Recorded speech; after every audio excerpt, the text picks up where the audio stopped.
जय बिहार दोस्तों। आशा है आप सभी अच्छे से होंगे और बिहार बदलाव के प्रयास में लगे होंगे। एक चीज़ मैं जब भी देखता हूँ कि आई थिंक कि जब भी सरकार चेंज हो तो एक बहुत ही इम्पोर्टेंट लॉ बनाने की ज़रूरत है कि अगर गवर्नमेंट के फंड में, गवर्नमेंट के प्रोग्राम में, गवर्नमेंट के किसी भी इनिशिएटिव में किसी भी लेवल का अगर कोई करप्शन करता है तो उसको एक स्पेशल प्रोविज़न करके उनको पनिश किया जाए।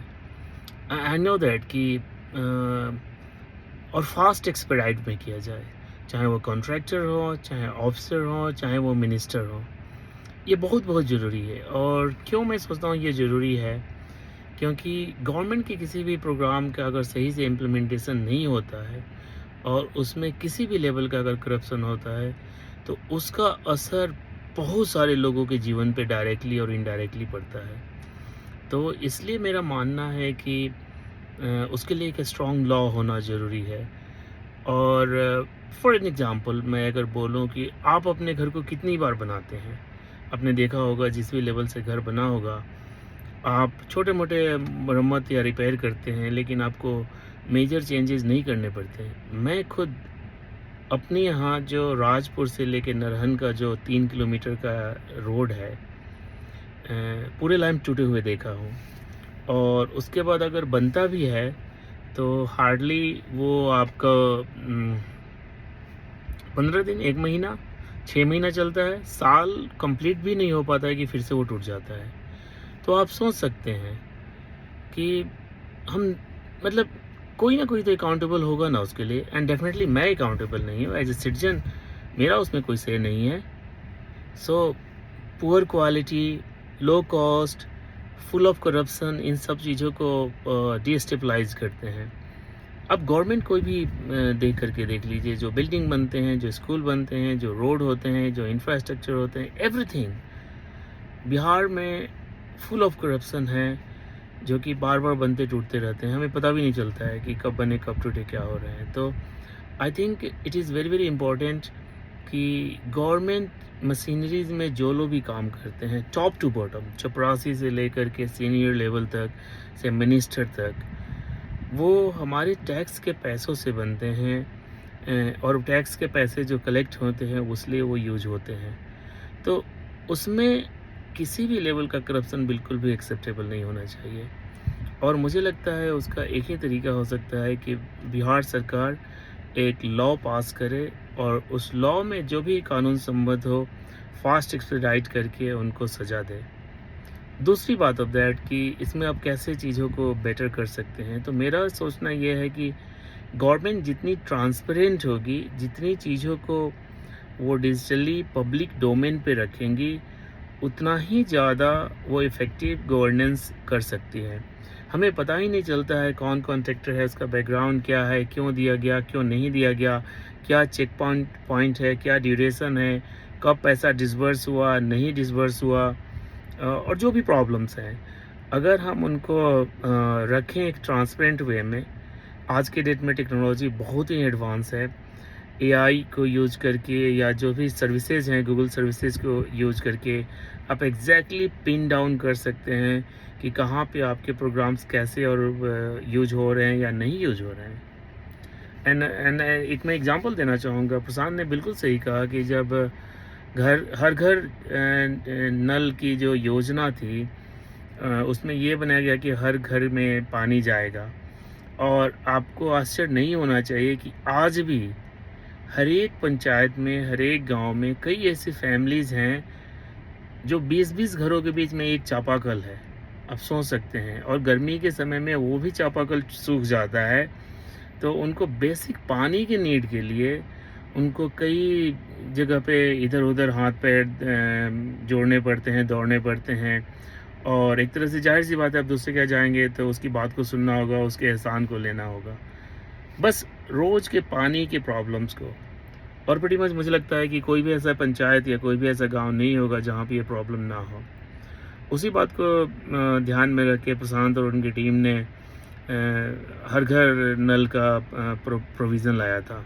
और हम सब ने भी देखा कि इम्प्लीमेंटेशन में यही होता है, जब किसी और के प्रोग्राम को कोई और इम्प्लीमेंट करने की कोशिश करता है, क्योंकि उनको तो समझ थी नहीं ना कि आखिर हर घर में नल का क्यों ज़रूरत था। क्योंकि प्रशांत ने जब देखा था उस टाइम पे, तो ये कॉमन प्रॉब्लम लगा था, उसके लिए उन्होंने पूरा प्रोग्राम पे काम किया था।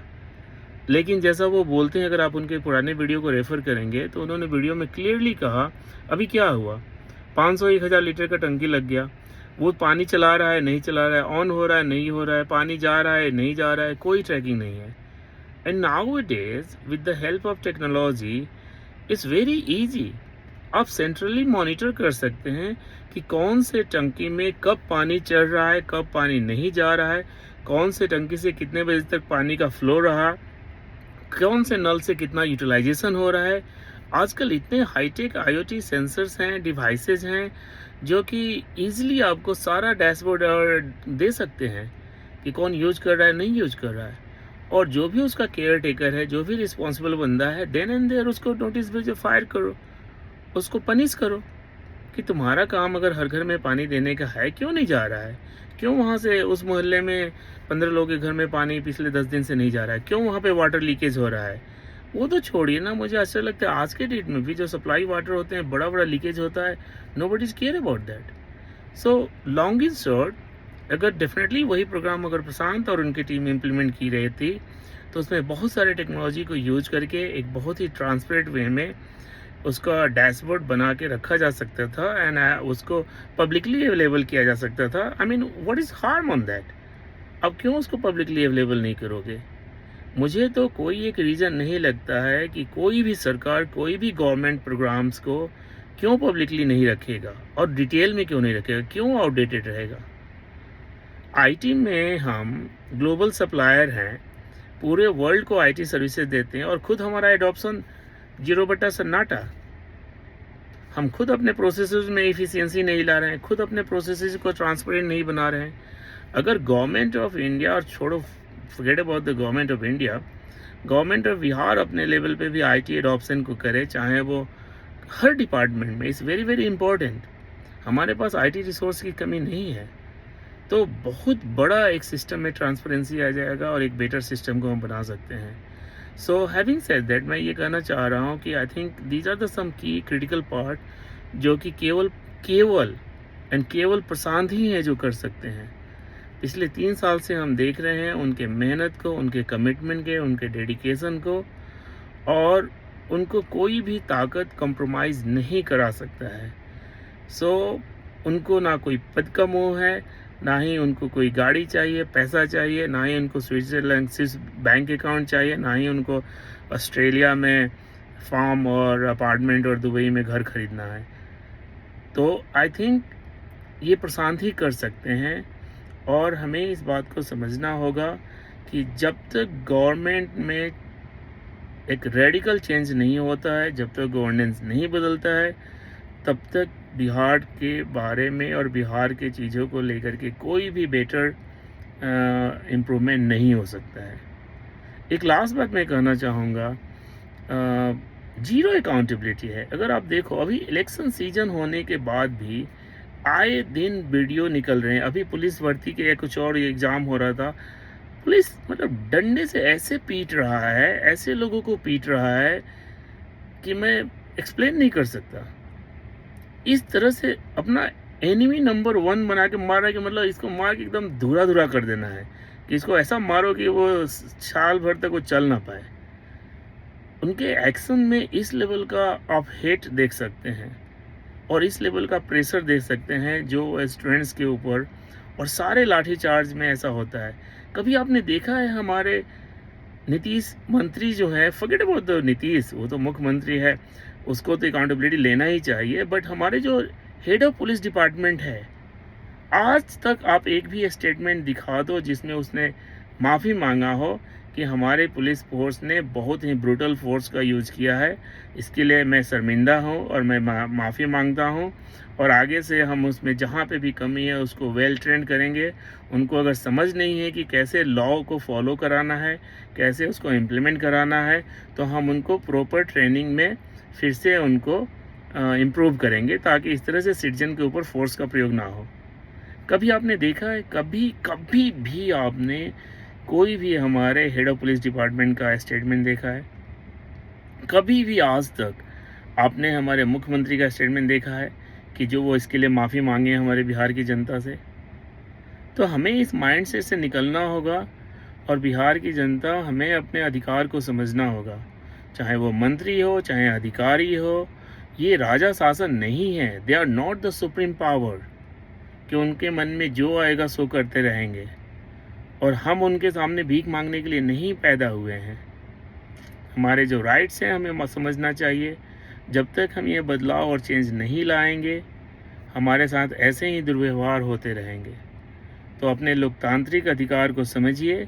जो संविधान में जो हमें महत्व दिया गया है इलेक्शन का, उसके अधिकार को समझिए। और जो बाबा साहब अम्बेडकर ने और जो कॉन्स्टिट्यूशन कमेटी ने हमें संविधान बना करके दिया है, जो प्रोसेस बना के दिया है, उसको 5 किलो अनाज पे और 500 रुपये पे और मुर्गा भात पे उसको मत कंप्रोमाइज़ होने दीजिए। नहीं तो अभी जो हमारा सिचुएशन है उससे भी और बुरा सिचुएशन होगा। तो आप अपने अधिकार को समझिए और आप वोट कीजिए। और वोट एक और बात मैं कहना चाहता हूँ, आपको किसी से कोई फाइट करने की ज़रूरत नहीं है। वोट हमेशा ही आपका जो होता है एनोनिमस होता है। आप जा कर के वोट दीजिए। और एक और बात है, जितने भी अधिकारी हैं, जितने भी मंत्री हैं, इनको पावर हमारे वोट से ही मिलता है। एक बार वो अगर हार गए अपने विधानसभा क्षेत्र से, अपने एरिया से, इनकी पावर ख़त्म हो जाएगी। एक अच्छे सरकार में इनका कोई महत्व नहीं है। तो इसलिए आप इस बात को समझिए और एक वाइजली वोट कीजिए। और मुझे पूरा विश्वास है कि बिहार की जनता इस बार सही डिसीज़न लेगी और सही का साथ देगी। और मैं आज की डेट में केवल प्रशांत में वो लीडरशिप क्वालिटी देखता हूँ, वो डेडिकेशन देखता हूँ, वो हार्ड वर्क देखता हूँ, जो कि बिहार में एक टेंजिबल रिफॉर्म ला सकते हैं through the laws, through the legislation, through the blueprint development plan and all that. तो इसलिए मेरा हम्बल रिक्वेस्ट होगा, अब मात्र बहुत गिने चुने दिन बचे हैं, इस अपॉर्चुनिटी को मिस मत कीजिए और इस बार बदलाव को वोट कीजिए। इस बार जनस्वराज को वोट कीजिए। जय बिहार, जय हिंद दोस्तों।